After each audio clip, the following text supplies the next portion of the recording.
light is red, the kids are in bed, which means it is time for Mile High Musings with me, Aaron Yowell, right here on IE Sports Radio, your direct feed for all that is sports.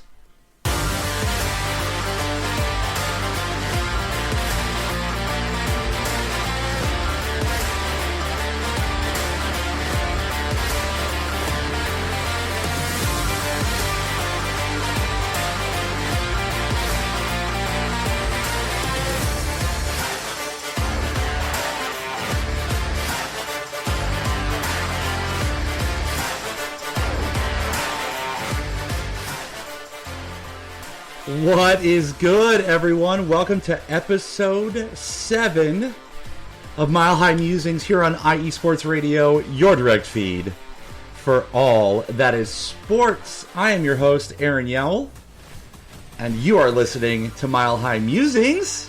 Yes, you are. I hope you all had a fantastic 2 weeks. I am pumped. I can see my mic peeking. Sorry about that. I appreciate you for being cool and let me take a week off. Work was busy, has been busy, is busy. I like it. I need to live like that. And my wife and I were getting our daughter ready to go to kindergarten this week, so life happened and it took precedence last week. I just didn't have the time to research like I wanted to, and I'm not about to come online and give you a garbage product like some of our hometown teams want to do. But as it is, we have a lot to talk about because we took a week off. So today, we're obviously going to talk about the Broncos preseason game against the Cardinals on Friday night. We need to get caught up on all the training camp news, mainly injuries, unfortunately. And I guess the Rockies are still playing baseball, someone told me. They're trying really hard to lose as many games as humanly possible, I think. So we're going to talk about that. And with it being the summer months, there are less sports to talk about, so this might be a short one tonight, but quality over quantity, I always say. Let us not waste any more time. And before we get to the good, let us go ahead and handle our business. For the last 9 years, IE Sports Radio has been bringing you amazing content ranging from interviewing legendary athletes, coaches, and other authorized media personnel to building tailor-made shows dedicated to all major sports cities around the country. Make sure to follow us at IE Sports Radio on Twitter, Instagram, Facebook, and TikTok to keep up with the latest in sports and with our shows. Also, make sure to check out our daily updated website, iesportsradio.com. At iesportsradio.com, you can see our daily show schedule and all of our show pages with personal bios and the podcast feed for each individual show, including this one, Mile High Musings. Check out the show page at iesportsradio.com/Mile High Musings. In addition to our show pages, you can catch the IE Sports Radio blog, Hall of Fame, Fans of the Month page, and our merchandise shop, including t-shirts, tank tops, caps, long sleeve shirts, hoodies, and so much more. For nearly a decade here at IE Sports Radio, we've continued to be by the fans and for the fans, and we thank each and every one of you for all of your support and for making IE Sports Radio your direct feed for all that is sports. What's good, sports fans? It's Aaron Yowell, the host of Mile High Musings here on IE Sports Radio, your direct feed for all that is sports. And I am here to tell you about a new sponsor on the network, Planet Jerky Premium Brisket Beef Jerky. Planet Jerky is the official jerky of the 2022 California League champion Lake Elsinore Storm, single A affiliate of the San Diego Padres. This all-brisket beef jerky offers gluten-free options, contains no MSG, no sodium nitrate, is low in sugar, and high in protein. That's my favorite part. This is some of the best beef jerky you can get your hands on, and for a limited time, you can win 4 tickets to see the Storm or win 4 bags of this delicious jerky. All you have to do is visit planetjerky.net. That's planetjerky.net. Place your order. Follow Planet Jerky at Planet Jerky, and then DM them, letting them know you bought their premium jerky because of hearing this ad right here. You'll then be entered into a raffle that ends August 1st. Once again, a huge shout out to our sponsor, Planet Jerky Premium Brisket Beef Jerky, the jerky that's on a whole other planet.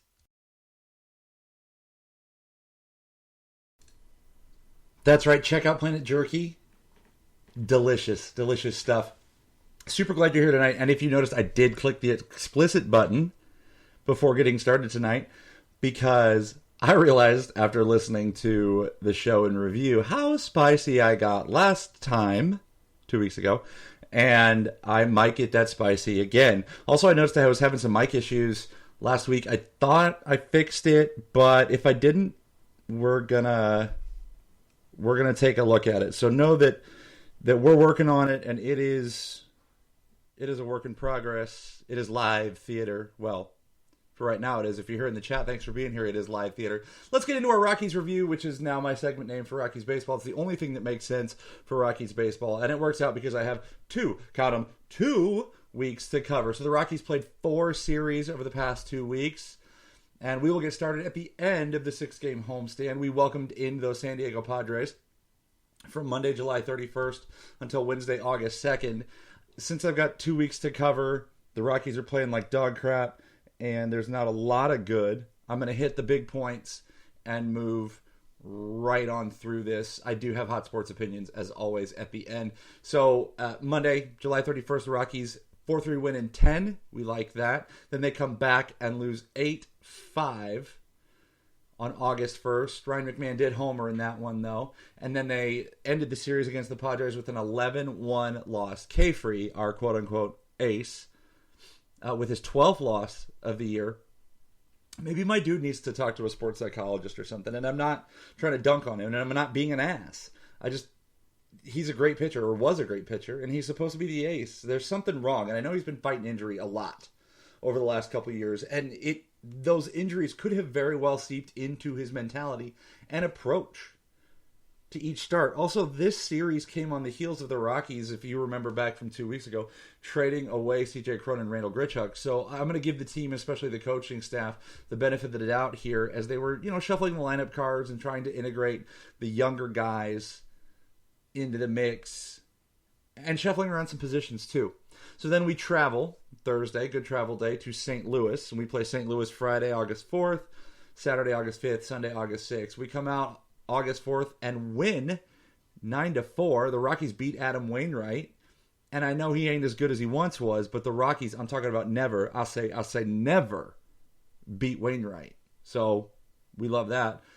Then they turned around on Saturday and lost 6-2, and then Sunday they wrapped up the series with a 1-0 win. Austin Gomber picking up his 9th win of the season, and against his old team at that. Now, Gomber did surrender the most walks in a game, 3, since May for him. But I love that he was able to hold off his old club. There was a lot of emotion tied to this game and this win for him. 2 things happened in St. Louis. 1, the Rockies won a game in St. Louis for the first time since 2018. Yeah, 5 years ago. That was the last time we won even a single game in St. Louis. And the Rockies won a series in St. Louis for the first time since 09, a playoff year for the Rockies, 09. So that was a pleasant surprise. And since we're on that NL Central road trip, we traveled up north to Milwaukee Monday, Tuesday, Wednesday, August 7th, 8th, and 9th. Started off with a 12-1 loss. Woof. Just woof. And it's back-to-back travel day, so maybe a little bit of that. And then follow that up with a 7-3 win in 10. Nolan Jones homered. And the Brewers decided to walk in the 4th, 5th, and 6th runs consecutively in the extra frame. Again, not being a baseball expert, but I don't think that is how you win games. Not even a little bit. And you get no sympathy from me at all because I am a Rockies fan, and we always have terrible pitching. I can see my mic freaking out. I'm sorry. Or maybe it's the fan in the room because it is North Texas, and it is still 100 degrees at 9 Central, 8 Mountain. Woof. And then to finish the series, the Rockies lost 7-6 in 10. Jerks and Profar homered in this one. Profar's kind of turning it around now that he's one of the veteran guys on the team, which is nice. And then from there, we traveled to the left coast to play the Dodgers, which no one likes ever, in a 4-game set. And the Rockies scored a grand total of 6 runs to the Dodgers' 20 runs in this series. And the 2 bright spots, I guess, in this one were Friday's game, a 6-1 loss. Or no, this is not a bright spot. I'm sorry. I was reading the next set of notes. Gomber picked up his 9th loss in this one. Sad to see my boy pick up number 9, especially after a huge win in St. Louis. But he plays for the Rockies. And they were in LA. And they're terrible against the Dodgers. So they lost 2-1, 6-1, 4-1 yesterday, and they lost 8-3 today. Alan Trejo did hit a 2-run homer today. But the Rockies lost Jerickson Profar to injury in this one after he ran down a Mookie Betts long line drive. It was a hell of a catch and a hell of an injury all in one fell swoop. Taryn, thanks for being in chat, man. I appreciate you.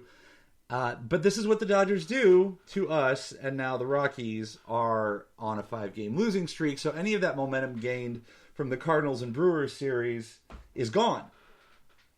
And I was listening to the Locked on Rockies podcast this week while I was out and about for work, and the host Paul Holden kept mentioning how the Rockies playing in the NL Central would make more sense than the NL West. Even with our work during realignment week, I really couldn't find a way to sort of wrap my brain around this one and make it work seamlessly, but I would love to see the Rockies playing in the NL Central, and I'd love to see that more than them playing the California teams all the time, because the California teams own us. Yes, I know. A lot of my disdain for the NL West is the fact that the California teams just own us. But also the geographic proximity and the rivalries would be greater, and the storylines would be more compelling if we played, like-minded and quote-unquote like-market clubs like St. Louis and Milwaukee. Those aren't the biggest markets. And as I've said before, the teams that play in Denver are in the dead center of no man's land. Like 1% of the population in the United States lives in the Rocky Mountain Alley, which blows my mind. I'm not saying we'd win the NL Central. Heck no. I'm saying it'd be a little bit more competitive, maybe. Maybe we wouldn't be last by so much. Maybe there'd be some rivalries that would be nice. I don't know. Also, the time slots would be better. I know that there are Rockies fans across the country, pray for all of us. And sometimes those, you get those Friday night's not so bad, but maybe a Wednesday night game in San Diego or San Francisco or LA, and it's a 9:00 start. And maybe, just maybe, we're a baseball fan that's invested and we want to watch. That is a really tough get, because 2.5, 3 hours of baseball, you're looking at midnight. And with kids and school and work, that's hard to do. And I got to shout out all my true blue diehard baseball fans. I was thinking about this yesterday after I was headed home from doing some running around. I was thinking about the episode. I'd really words is hard. I really got down the bulk of my notes for this episode, and I was thinking about baseball fans. So true blue baseball fans, hats off to you. My hat is literally off right now. And I can't imagine being engaged for 162 games. I would say that I'm a diehard Nuggets fan. Obviously, I'm still in my smug era. We're going to talk about it later. 82 games is hard. And I mentioned early in the life of this podcast how I tried really hard this past season to watch as many Colorado Avalanche games as I could. But 82 games is a slog. So 162 is even worse. And so maybe I need the kind of patience that baseball fans have to sit and deal with their teams for 162 games, because I get frustrated with the Broncos and 18 weeks of mediocrity, and the NFL has the market, ladies and gentlemen, 17 weeks of a regular season. It's the longest 17 weeks of my life. And I will tell you this is me going off the rails here, but you all love it and you know it. I can literally only stand watching one football game a Sunday. I said it right here. I will watch the hell out of some highlights, But to sit down and watch a full football game on a Sunday, that is 4 hours. I don't care how good the food is. That's a long time. I got 2 little girls, laundry to do, prep for the Monday work, school. Hope to God I got the house clean on Saturday, depending on our social schedule. 4 hours is a long time to sit and watch football. And I guess same thing on Saturdays. I can only sit down and watch 1, maybe 2 college games if I spread them out. I don't know. I've gotten older. Maybe that's the way it is now that I'm older. But anyways, I should wish to have the patience that baseball fans have. And maybe it's because I'm a Rockies fan that it makes those patience impossible because we're just god-awful. Larry B., thanks for being in the chat and on the show tonight. We appreciate you. Back to the Rockies, let me wrap this up. On the bright side, the youngsters are making noise. Alan Trejo, Nolan Jones, they're starting to fill in for the void left in the quote-unquote powerhouse by C.J. Cron and Randall Gertrek being traded. Tovar continues to be a bright spot in every facet of the game. You know, I said the moves hurt me, but the integration of the young talent and the responses these young men are giving actually gives me a little hope, even though we're now on a 5-game losing streak. And 100 losses might be best case scenario right now at this point. I trashed this team 2 weeks ago. I know that. But when you go into St. Louis and you win a series and you give division-leading Milwaukee a fight in their building, there's some silver lining. And maybe that's why the Rockies have silver and are keeping silver in their color scheme, because we are forced to constantly look for that damn silver lining every time they play.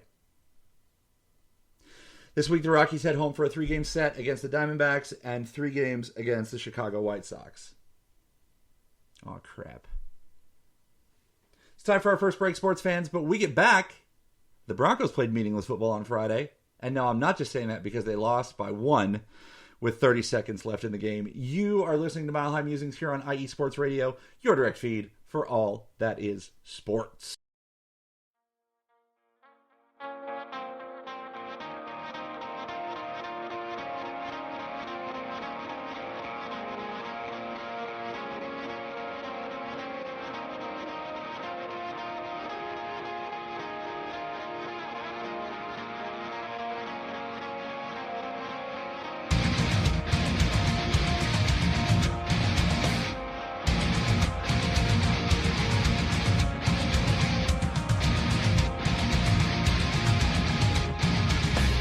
Hey sports fans, do you like wine? Well, we've got the show for you. This is Let's Wine About Sports, a show where we talk about wine and sports simultaneously. From the classic Cabernet Sauvignon all the way down to the grapes that you've never even heard of before. Oh yeah, we cover it all. And we'll talk about a little bit of sports as well. Football, hockey, collegiate, women's sports, it doesn't matter. We're going to talk about it all, and we're going to whine about it all. So join me Monday at 8 p.m. on IU Sports Radio, your direct feed for all that is sports.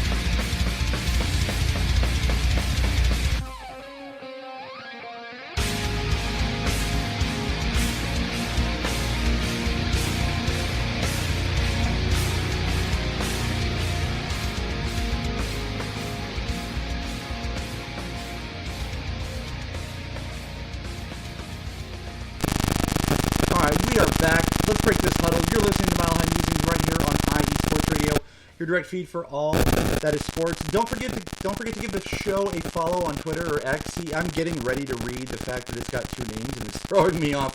Whatever the heck it is now, at Mile High Musings _IESR. And check out Let's Whine About Sports on Mondays. Mike wrote up a really good, he writes our blog for IESportsRadio.com. He wrote up a really great NFL wildcards sort of preview, if you will, division wildcards, conference wildcards, I guess is what it really was. And he had some really honest takes about the Broncos. So I really think you should check that out. Definitely gave it a read and loved it. It was a football Friday, ladies and gentlemen. This was a football Friday. And before we dive into the Broncos game, I am going to shout out my nephew, Preston James Carmen, again. It is again because on my update video on Friday on X, Twitter, or whatever the hell it is, I shouted him out. For our first installment of Back to School, I give you the Panther Creek Panthers freshman team. Yes, this is a Texas school. It is the neighborhood school. My sister and I are blessed to live in the same neighborhood, practically on the same street. So it gives me a real good opportunity to watch our kids grow up as best as Sorry, gang. Trying to keep up with her kids and all their sports.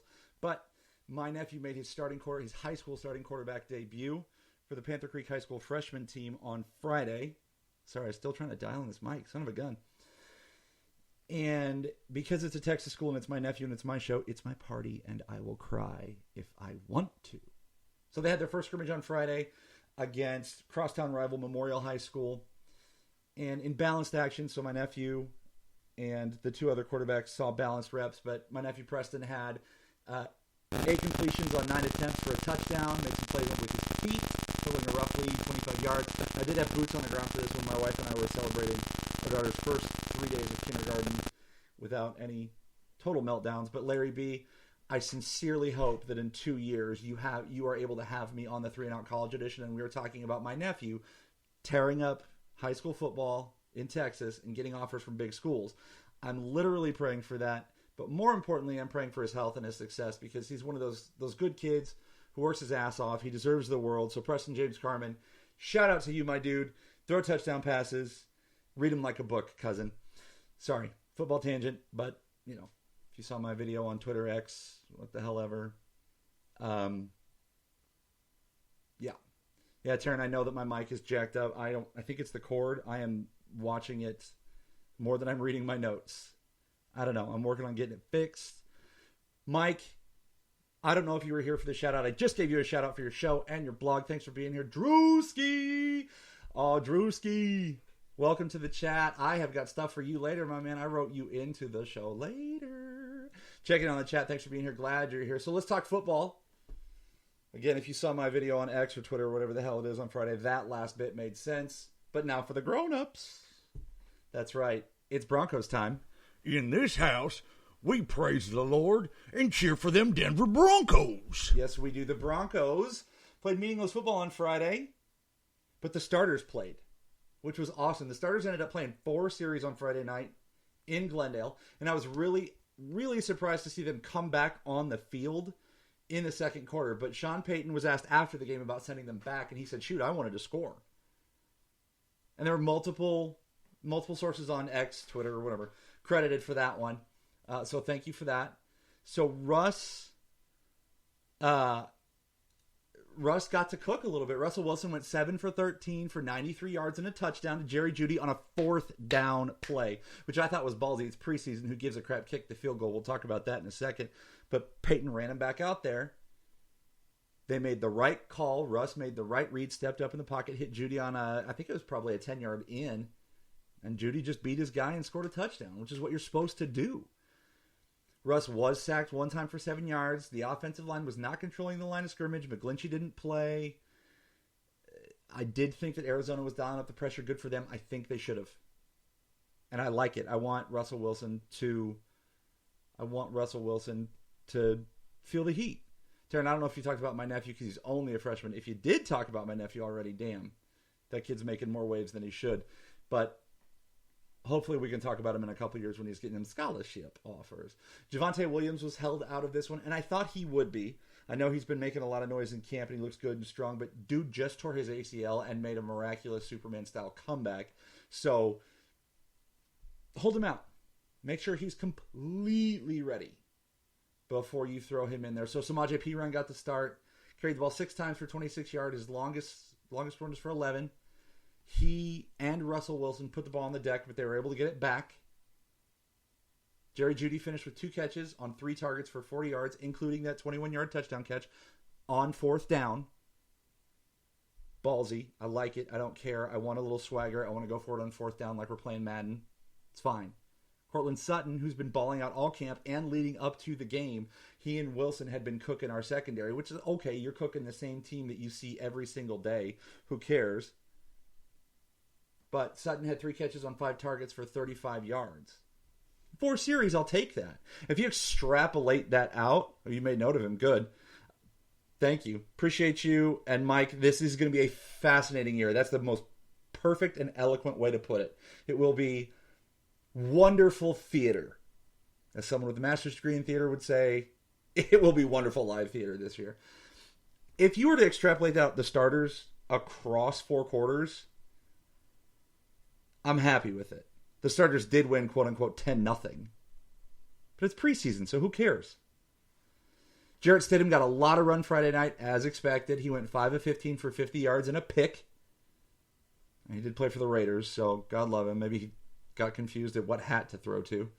Cardinals D, like I said earlier, was turning up the heat, and they were really disrupting Stidham's throwing motion. They were getting pressure with their hands up, and they were getting hands up the line of scrimmage. It happened to Russ a little bit too. And there's offensive line techniques where you are literally punching the guys in the chest as you're blocking them to try to keep their hands down or a little bit lower, maybe hitting them in the stomach. I didn't say it. To try to keep their hands down. I don't know. Russ is going to get affected because he's a shorter quarterback. Sorry for you. Sorry about you. You better be leaner and you better be better on your feet because you're going to have to move the pocket or get outside of it and make throws. Stidham's taller. He's more of a prototypical NFL quarterback build, and it was still jacking up his throwing motion. A lot of incompletions seemed tipped or disrupted. Maybe if he would have dropped his arm angle a little bit, he could have gotten cleaner passes in certain situations. What do I know? 39 years old and playing armchair quarterback. For sure. And then Brett Maher, Drewski, this one's for you. Yip boy. Yeah, Yip boy was 0 for 2 on field goals. One of them did get blocked, and it looked like it hurt. They kept showing a slow-mo replay on NFL Network of this dude sticking his hand in the way, and his hand goes like Jello Central, and it looked like it hurt so bad. And as a former basketball player, I got a thing with like watching hands get crunched and having almost cut off my finger this last year at work. Don't recommend it. It looked oogie. But Maher did make his one extra point attempt on that Judy touchdown. So the Broncos are trying out 2 kickers, and they should. Because I don't trust Brett Maher. In the end, the Broncos did lose with 30 seconds left, but the starters, like I said, left the game with a 10-0 lead. Meaningless football is what it is, but they're learning a new offense, and if the O-line would block, I don't know, literally anyone, Russ might actually cook this year. Maher's a special teams black cat. You ain't lying. It always looks painful to block kick in the NFL. It really does. It looks like it hurts. But yeah, if the offense decides they want to man up and like fight people on the line of scrimmage, I know we got big dudes. I'm built like one of them. Hit somebody. If they want to fight and block, they could dominate in the run game and freaking give Russ time. Marvin Mims, McGlinchey, Javonte Williams are the big 3 sit-outs in this game. The Broncos are back in action on Saturday in Santa Ana, one of the Santas. Help me, Santa Clara, against the 49ers. Haha, I got it. I'm interested to see how long the starters stay in this game. Are we going to see like a return to the old days where the starters get more and more run as we get closer to kickoff, kicking off the regular season, or the coach is going to dial it back as we get closer to week 1. So as I said, check out Mike's blog on our website. Great and true Bronco takes. But we are going to take our next break because there is a timeout on the field. You are listening to Mile High Musings here on IE Sports Radio, your direct feed for all that is sports.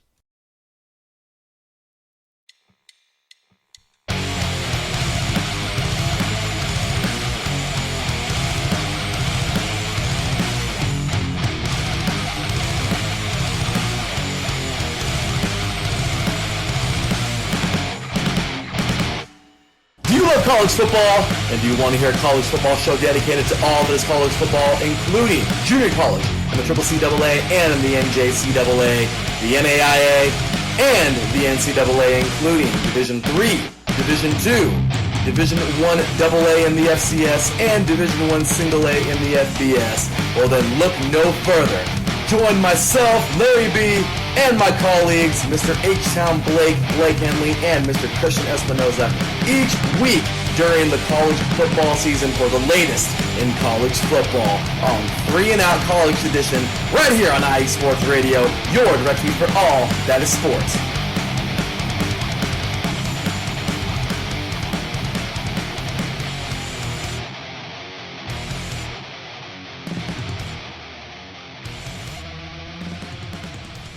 All right, that timeout's over, so that means we are back at it.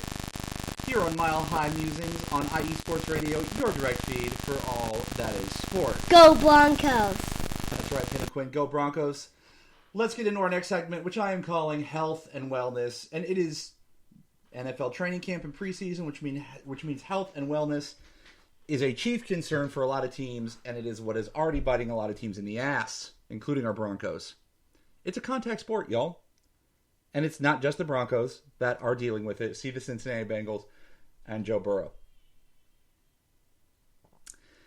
Now, we're going to jump into the injuries here, including Friday night's game. I kind of have this in chronological order from sort of the beginning of camp, but the first one's the worst one, I think. Tim Patrick tore his Achilles, first day of padded practice, not even in a contact drill.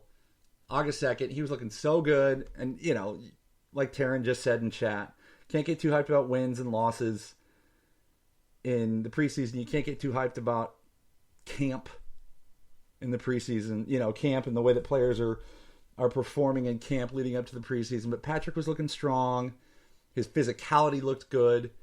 And he tore his Achilles coming off of the ACL tear from last year. And that was it's just heartbreaking. Because you lose a guy like that who's a leader in the locker room. He's a hell of an athlete. Projected to, I don't know, be somewhere 1 to 3 as far as receivers go in yardage. Big, strong kid. Just sucks. And that very next day, the Broncos let KJ Hamler go after it was discovered that he would need a heart procedure. Medication at the very least. So many around Broncos country have noted that it was an amicable parting and more of a procedural move. But if all goes well, the Broncos seem to be holding his roster spot and wanting to pick him back up if he's able to play. So it's more of a step away from the game, KJ. Get yourself right. Feel better. Get good physically. And we'd love to have you back. It wasn't throwing away an old toy. The Broncos, the front office, the fan base thinks very highly of KJ Hamler. He was hurt last year as well. So it's just another one of those crappy, we just got this guy back, and now we got to let him go in this case. Riley Moss, the cornerback we drafted from Iowa, has undergone, quote, a core muscle repair surgery. This is straight from Sean Payton at a press conference after practice. Looks like sports hernia. You don't know how long that is, that recovery, especially, you know, you're looking at Javonte Williams, who Superman healed from an ACL, but it's a DB who swivels their hips and cuts and turns and runs, and that's a tough recovery, straight up. So you have the second, the third, we lose Hamler. The third, we also lose Jonathan Griffith. He tore his ACL. He was looking to make some noise from the edge rusher position. That's a pretty stacked room, but he made some noise last year. And our defense wasn't bad last year. We talked about that already. But he was making noise, set to make more noise, out for the year. Justin Simmons was held out of the game on Friday. He was also held out of a lot of practice with a sore groin. I think with Simmons being a veteran, being the best safety in the game, come at me, I really think that was more of a maintenance move than anything. He was coaching a lot during the team periods as the Broncos led up to Friday night's game, so he was keeping his head in the game. He was coaching up the younger guys, which you love to see, especially from a captain, from a Walter Payton Man of the Year nominee. Like, that's what you want to see. So good for him. Like I said, Javonte Williams did not play Friday. He's been put on what I am calling a slow play protocol to work his knee back up to game speed. And any of you that have had a knee injury, me included, you know it's not the straight line thing that gets your knee. It's the plant and go, especially for a running back. It's plant and go. Basketball players, plant and go, cut, etc. So I think they're just keeping an eye on him. They're keeping maintenance. And, you know, early in camp when he was balling out, he said that he was just ready to go, but it's up to the doctors. It is. It's up to the doctors. They are the ones who have the medical degrees, who are looking at his progress, his scans, his MRIs consistently, and essentially his fate is in their hands. So if they release him too early and he blows his knee again, it's their fault. Hate to put it that way. Mike McGlinchey sprained his knee on the 8th, Tuesday. It's last Tuesday, which is why he didn't play Friday night. He was also missing some camp for a personal reason. The rumor has it there was a death in the family or a close friend. So I think he sprains his knee. Also, he's working back in. It's a new system for him to. He gets all sympathy on all fronts. Sprained knee, all that jazz. And Marvin Mims Jr. I talked about this. He didn't play on Friday night. He's dealing with hamstring issues on both legs. Fast dude problems. Never anything I had to deal with. But fast dude problems. So that's leading up to the game Friday night. And then Friday night, well, we didn't come out of it unscathed. DJ Jones suffered a concussion. That sucks. Especially all that we know now about concussions and concussion protocol in the NFL. That sucks. So, next man up. Who's ready? The outlaw Josie Jewell got poked in the eye. Bet he comes with a visor on. And was taken out of the game. I hope he's okay. I haven't seen... Now, honestly, I didn't look today, but I didn't see any other reports on him in the last 24 hours other than he got poked in the eyeball. And then Nick Benito, who would essentially, go ahead and... Thank God for a cough button. Nick Benito, who would go ahead and fill the role of Jonas Griffith, injured a hip. It's a contact sport, people. And every team is dealing with it on some level. What, Daddy? Well, Penny, people hit each other at a very high rate of speed, and sometimes you get hurt. You're a 5-year-old unicorn princess right now, so you don't get it yet. We're going to take one more quick break, and when we get back, it's crunch time. I'm Aaron Yell, and this is Mile High Musings on IE Sports Radio, your direct feed for all that is sports.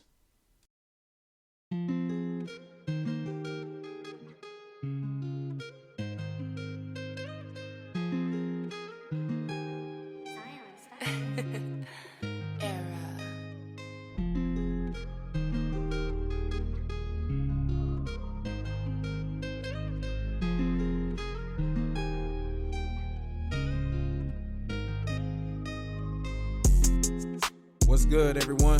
It's Drewski, the host of Heart of Texas Sports on IE Sports Radio, your direct feed for all that is sports. On this station, we cover everything in the Dallas-Fort Worth, Texas area. From where we cover the Dallas Cowboys, the Dallas Stars, Dallas Mavericks, Dallas Wings, Texas Rangers, TCU, SMU, we cover it all right here every Wednesdays from 9 to 10 p.m. Central Time. Make sure you stay live with me on the Heart of Texas Sports on IE Sports Radio, your direct feed for all that is sports.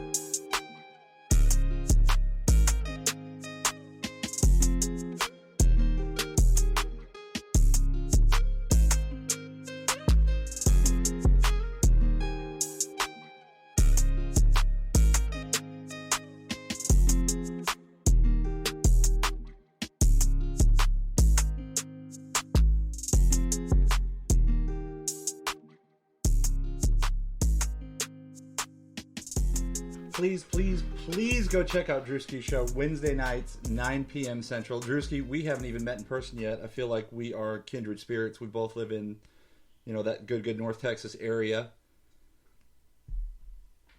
We're in the same sort of devil's butt crack that is the heat right now, right?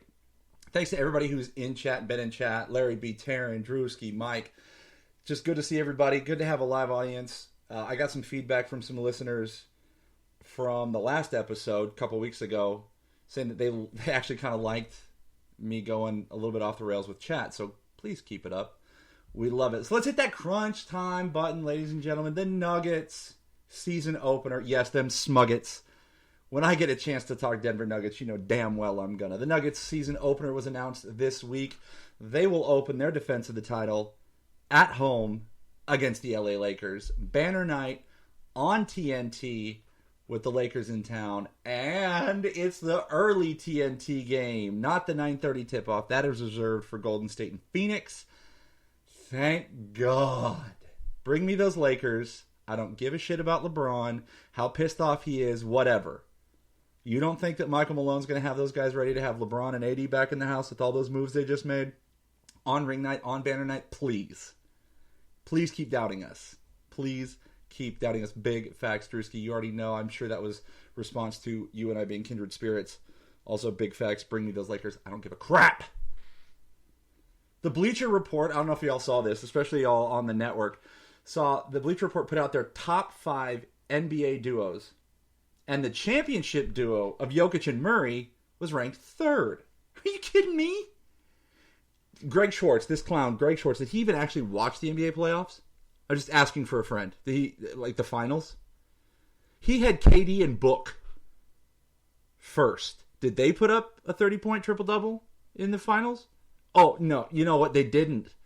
They didn't. They were bounced in the conference semis after giving up 81 in the first half on their home floor. Sorry for you. Sorry about you. It's cool. Please, Greg Schwartz, all of you other national media pundits who aren't paying attention, please continue to disrespect the champs and doubt us. Please. That worked out super well for everybody in the finals, didn't it? Actually, throughout the entire playoffs. Please continue to doubt us. I promise you. I promise you. I promise you. It's going to be even more explosive this year. That's me knocking on wood for injuries. No. So Taryn's asking good questions. What? Yes. So without, and this is all clickbait. I know this is clickbait, and I heard this brought up on other podcasts, especially Nuggets podcasts. And after listening to that said Nuggets podcast that came out the day of or the day after that article came out by Greg Schwartz, I was heated, but now I'm even more heated thinking about it and all that. So Jokic and Murray were 3, Giannis and Drew Holiday were 2, and KD and Book were 1. I think that LeBron and AD were 4.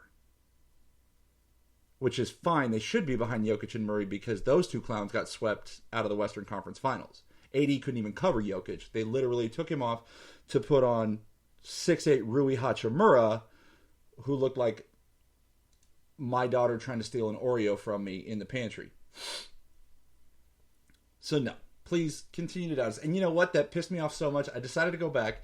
Denver Nuggets are putting out this Road to Gold series on their YouTube channel. They went through they did some season stuff, some stuff leading up to the playoffs, and then throughout the playoffs they did a round recap. And I've watched it, I don't know, 3 or 4 times. And they did a Jokic through the season. Jordi Fernandez, one of their coaches, did an episode. And then the last one they came out with was the best of Jamal Murray throughout the year. And they started in the game against Portland where he hits the game winner, it was in December, and that's when he really kind of made the statement that he was back. Y'all, they had highlights all the way through the finals, and I'm telling you right now, there is an easy case to be made for that man to have been Finals MVP and Western Conference Finals MVP. Especially if you look at the stats. He was doing things from the point guard position that Magic Johnson did. Dude was amazing this playoffs. And like I said, I think he's about to have an explosive season. And Jokic is the type of star who doesn't give a crap about Greg Schwartz. He doesn't read articles like that. He doesn't listen to NBA pundits. Maybe he does, and he's just so, like, stone cold about it. That's why he's the best player on earth. Quote me on that one. But Jamal Murray's the type of kid who plays with a chip on his shoulder. See the Phoenix Suns game 1, where we blew them out, and he turns to the crowd and after hitting a big shot and screams, "We're ready for this. Bring it. We are ready for this." He plays with a chip on his shoulder, so please give him all of the bulletin board material you want. Please, God, please. For anyone who cares, maybe me, just a little bit, because again, I am in my smug period. Nikola Jokic is the highest rated player in NBA 2K24 with a 98 overall rating. Damn right, he should be. Come on. It's fine. Yeah, and Jokic wants to go home after long days and whatnot. Yeah, because he's a man. He's a real human. Not some superhero robot. And I love that about him. Much love to a big white dude who wants to hang out with his family and have hobbies. As a big white dude who wants to hang out with his family and have hobbies, I can relate. I'm not 6'11" like Jokic, but, I mean, damn. Oh, and since I mentioned opening night on October 24th for the Nuggets, I just wanted to throw this out here and get a picture of, where my brain is because the summer is the slog for me. As a Rockies fan, the summer doesn't lead to a lot of good. It leads to me snacking too much, gaining weight, playing more Xbox than I should, and then having to reel myself back into some sort of schedule because school has started. And now that I'm not teaching, I guess that part of it was easy. But I really love fall and winter sports. So 72 days from today until the Nuggets open against the Lakers and raise that championship banner. Probably more grown man tears will be cried on that night. That will be appointment viewing. The rest of my house can put themselves to bed. Just saying. I love you. I love you, girls. Just saying. What, Daddy? Penny, if you're good, you can stay up and watch it with me, and then you'll be like, Daddy, why are you crying? Be like, you don't understand, even though I tried to explain to her, but you can't logic with a 5-year-old why their almost 40-year-old father is crying over a basketball game. One day she'll get it.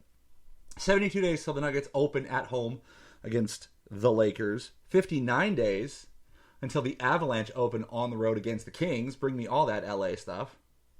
59 days. Oof, we're getting there.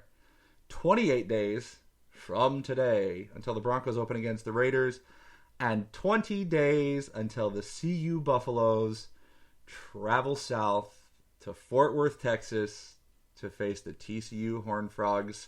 Drewski, if you're still here, we've been talking about neutral site. Drewski and I were talking on X, Twitter, whatever the hell it is, about Drewski brought up we should get tickets. I said, yeah, if we could even get those, I'm sure they're a pretty penny. He said, yeah, they're pretty expensive. And then he suggested a neutral site to watch the game. And I am hella down with that. We need to connect on that one. Go to a sports bar or something and watch that game. But like I said, make sure to check out Heart of Texas Sports Wednesdays at 9 Central. Let's Whine About Sports Mondays. 3 and Out College Edition Saturdays. Check out all of the shows here on the network. I will tell you that that's all I've got this week, gang. I told you it was going to be a short one, quality over quantity. We appreciate you stopping by. Chat, Mike, Taryn, Larry B, Drewski, thank you for being in the chat. Drewski, we're going to hook up because we need to watch that game together. Even if it's just to, like, talk shit to each other or something. I don't know. We're probably going to end up talking more. Gang, we got football in 6 days. And I'm excited. Falls are coming. We're going to talk CU coming up next week. And it's going to be awesome. Again, thanks for stopping by in the chat, everybody. But that's going to do it for me, Aaron Yowell, and Mile High Musings here on IE Sports Radio, your direct feed for all that is sports. Plus having mic issues. Again, I'm sorry. I'm working on getting that fixed. Check out all the shows. Give us a follow on all them social medias. If you're listening to this on Apple Podcasts, Spotify, Audible, wherever, give us some reviews. Give us some feedback. That helps grow the show, grow the network, and we appreciate that. So, folks, breathe in that rarefied mountain air. I hope you enjoyed those sports takes a mile above the rest. My name is Aaron Yell, and I am signing off from the top of the mountain. Have a good week, everybody. Stay good, sports fans.